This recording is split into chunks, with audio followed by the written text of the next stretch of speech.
ബാംഗ്ലൂർ ഡേയ്സിൽ നിവിൻ പോളിന്റെ കണ്ണിലൂടെ നമ്മൾ കൽപ്പന ചേച്ചിനെ കാണുന്ന പോലെയില്ലേ, ശരിക്കും ഇത് അതുപോലൊക്കെ ഉണ്ട്. 6 മണിക്ക് പേടിച്ച് പാർക്കിൽ വന്നുകൊണ്ടിരുന്ന എനിക്ക് ഇത് നിത്യകാഴ്ചയായി. 5:30 തുടങ്ങി 6:30 അവസാനിക്കുന്ന ചെറിയൊരു എക്സസൈസ്. ഏജ് ആയിട്ടുള്ള ആളുകളാണ് കൂടുതലും. കവിതാക്കളെ പോലെ പ്രണയിക്കാനാണ് നമ്മുടെ നാട്ടിൽ പാർക്കെങ്കിൽ ഇവിടെ എക്സസൈസിന് വേണ്ടി വലിയ ആളുകൾക്കും ചെറിയ ആളുകൾക്കും വേണ്ടിയിട്ടാണ് ഈ സെറ്റ് ആക്കിയിരിക്കുന്നത്. മൂപ്പര് പോലും ഇത് കണ്ടിട്ടില്ല അത്രേ. രാത്രി ആയപ്പോൾ പ്രത്യേകമായിട്ട് ഭംഗി കൂടിയോ? രാത്രി കാണാത്തോണ്ടായിരിക്കും. എനിക്കാണെങ്കിൽ എക്സസൈസിന് ഭയങ്കര ഇൻട്രസ്റ്റാണ്. പക്ഷെ കോല് പോലെ ഇരിക്കുന്ന ഞാൻ മെലിയാൻ എന്തിനാ എക്സസൈസ് ചെയ്യുന്നു എന്ന ലോജിക് ഇല്ലാത്ത ക്വസ്റ്റ്യന് എന്റെ എക്സസൈസിന്റെ പ്രാധാന്യം ഇമ്പോർട്ടൻസ് അവിടെ കുറഞ്ഞുപോയി.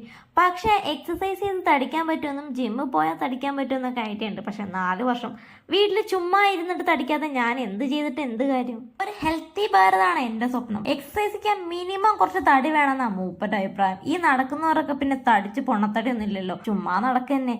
ഇവിടെ മടിയന്മാരാണ് കൂടുതൽ. അതുകൊണ്ട് സൊമാറ്റോ, സ്വിഗ്ഗി, ലോണ്ടറി ഒക്കെ നല്ല സ്കോപ്പുള്ള പരിപാടിയാണ് ബാംഗ്ലൂരിൽ.